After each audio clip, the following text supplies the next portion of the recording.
in the office at the Capitol with Senator Charlie Laster. Charlie, thanks for taking your time, man.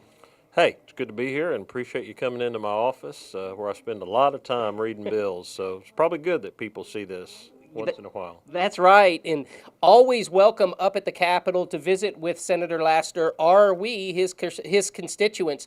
Charlie, this week, some interesting legislation got a lot of publicity about tort reform.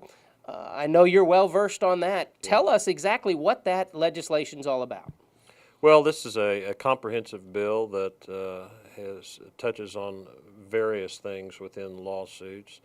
I guess that in the history of this movement, I have been critical of Republican leadership over the last few years of saying that they were really for lawsuit reform, but yet putting into their big bills 3 or 4 what I call poison pills, things that just were so bad and so unfair that they knew that we could not be for it and the governor would not be for it.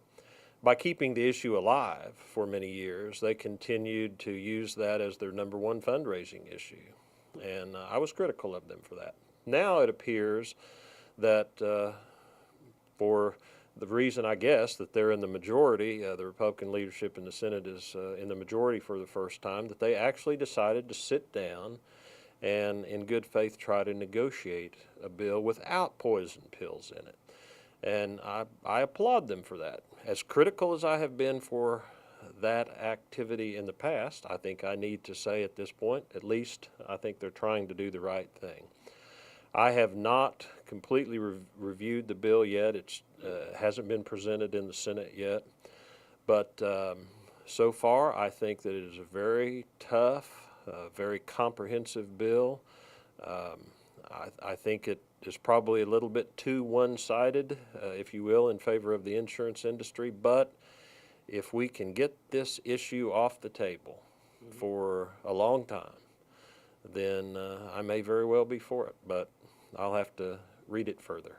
Right, and of course, in your profession as an attorney, this would directly affect many attorneys across the state. Talk to us a little bit about what the ramifications of the bill all around, not just for attorneys, but for the people and as well as insurance companies as a whole. Well, believe it or not, this bill really won't affect me much at all in my practice. Because most people end up being in court or having a lawsuit that deals with subjects other than injury cases. Okay. Mostly what this tort reform bill does is deal with injury cases, when people are injured from a variety of reasons. It could be a car wreck, it could be a defective product or a defective medicine, prescription drug, or something of that nature. Okay. It won't affect me in my practice. But it will affect people that are injured, and if they're seriously injured, this bill does, I think, kind of narrow their rights just a little bit. I hope not a little bit too much. Like I say, it's a tough bill. If it passes and the governor signs it, I think it will take the lawsuit reform issue off the table for several years to come in Oklahoma. And of course, that's what you hope, so other things can be discussed and other things can move forward. Let's talk a little bit about in years past. In this year, of course, even if it comes through the Senate, it's going to go to the governor. He still could use his veto pen. Talk a little bit about the veto in general and what kind of power that yields. Well, any bill to be passed and actually enacted into law has to pass the 3 big stages of the House and the Senate and the governor. Or in some referendum situations that don't go to the governor's office, then they have to be voted on by the people. But 99% of the bills have to be approved by the House, the Senate, and the governor. And this governor has used the veto, I think, very sparingly compared to the previous administration. But Governor Henry takes his veto rights and obligations very seriously, and he doesn't veto a bill just because it's not perfect. He vetoes a bill when he thinks it's not in the best interest of Oklahoma.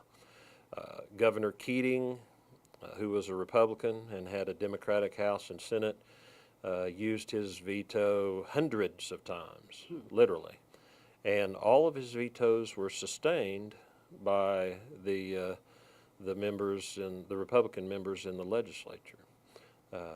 Governor Henry has used his veto pen sparingly, but there will be a few more right now towards the end of session and after the legislature adjourns. There will be several more, but I think that Governor Henry has done a good job being selective about how to use his veto. Sure, and sparingly 10, 12 times maybe this whole session, but coming towards the end of the session, we've got the big issue of budgets. Can you update us at all about what's going on there? The budget, and here we are in the, we've got a week and a half or 2.5 weeks left in the session, and budget negotiations have been concentrated on at this point, and they are now up to the highest level. Previously, a lot of the budget negotiations have been with the governor's staff and the appropriations chairman of the House and the Senate.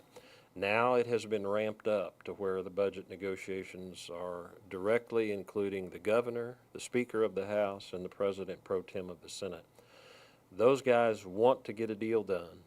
They want to get a good budget in a very tough year, and they want to get the legislature out of here on time so that we don't have to come back in a special session for the budget. Okay. And if you get those three guys in a room, then there's a real good chance something will get done. All right, decision makers are at hand. We should have a budget hopefully very soon. Charlie, as always, thank you for allowing us into your office today and speaking with us. All right, my pleasure. Come back again.